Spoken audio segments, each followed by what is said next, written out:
on to the third issue that we've been talking about, and that is the important issue of education. An important part of that is the soaring price of attending college. In the 2003 legislature, the legislature and Perry deregulated tuition and gave universities the power to set the price. Since then, the cost of tuition and fees has soared at least 86%. The Lyceum poll shows that 44% of voters currently support the current deregulated system, and that's where lawmakers provide, or they support it rather, if lawmakers are providing other financial assistance. Another 32% want to go back to a regulated system where lawmakers set the tuition. Only 16% of those questions seem to like it the way it is. So what do our candidates want to do about it? Tuition is obviously something that really hits hard the pocketbooks of many families throughout the state. The governor is saying vaguely that he wants to study some sort of a tuition limit plan. But then when he goes on and describes it, he just says he wants to be sure that the students that start school next year, that their tuition will not go up before they graduate. I think that's already in place. This is well, I think what he's suggested and what he supports is when you enter college at the age as a freshman, your price is set. Your price is set, right? That was already the case, I thought. Yeah, I think that as I read that Lyceum poll, about 2/3 of Texans want to keep the deregulated system or soften it a little bit with some additional financial support. And I think the governor's position, if you strip everything away, is the only way we can keep taxes as low as they are in Texas now, given the budget deficit we're going to be facing, is to think of higher education as a user fee, like a toll road. If your kid is going to UT, then you're going to have to pay for the better part of that. The state support will have to be modest and perhaps even mildly reduced because of the budget difficulty. I mean, he doesn't want to say it that starkly, but that's where I think he is. Well, what Bill White has said when asked, what are you going to do to attack this problem? He's talked about providing more online resources, more materials for classroom online so you don't have to pay $300 per book.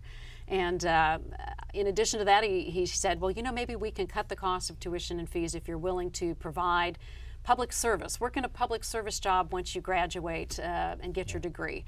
And they talk about community colleges, which is a wonderful thing. Community colleges are a great place for lots of students to start and get their foundational coursework out of the way at a much lower cost before they go on to a 4-year school. So there are good educational alternatives in Texas, but the fact is that at our flagship schools, tuition is up nearly 100% since it was deregulated, and lots of middle-class families are choking on that.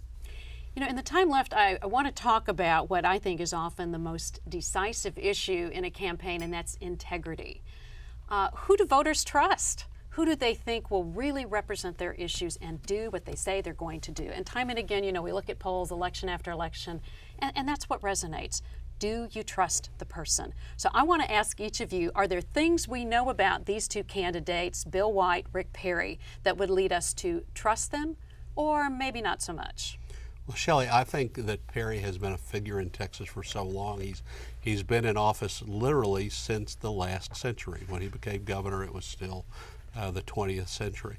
I think the voters feel like they know all the warts, that they have seen all the issues, and anything that they didn't know about was aired in a thorough primary. I think that people, the voters see the money stories and the stories about appointments and gifts, and those have begun to roll off. I think that people see Rick Perry as somebody that they know all the good and bad about, and they see Bill White as completely an unknown.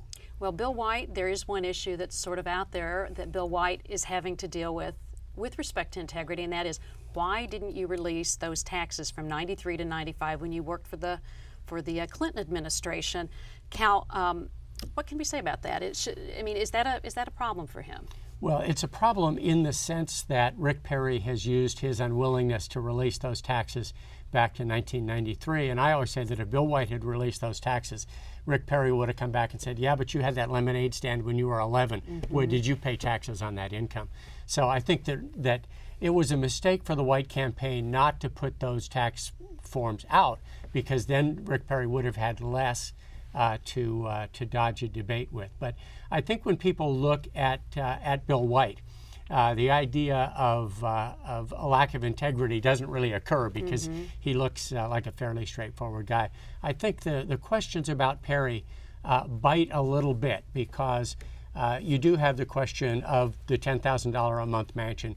You have the question of how someone on a state income, sometimes no more than $7,000 a year, can become a millionaire.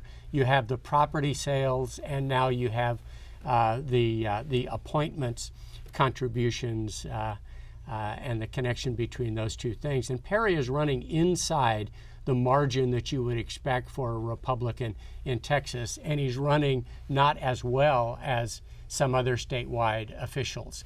So I think to be at 5 points means that people remain a little bit skeptical about Rick Perry, but not enough to risk potential tax increases. Bill White's been saying, I'm in it for Texas. Rick Perry's in it for himself. I don't know if that's resonating, but this $10,000 a month rental fee for the mansion, because the mansion was, had a problem with fire and it's being repaired.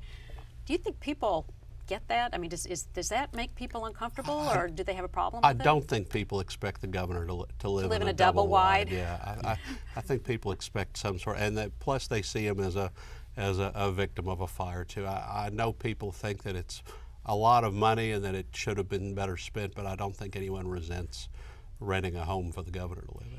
In the closing weeks of this campaign, we're going to be hearing more and more about the Willingham case, the case of the guy who was executed for and convicted for setting a fire that killed 3 children of his.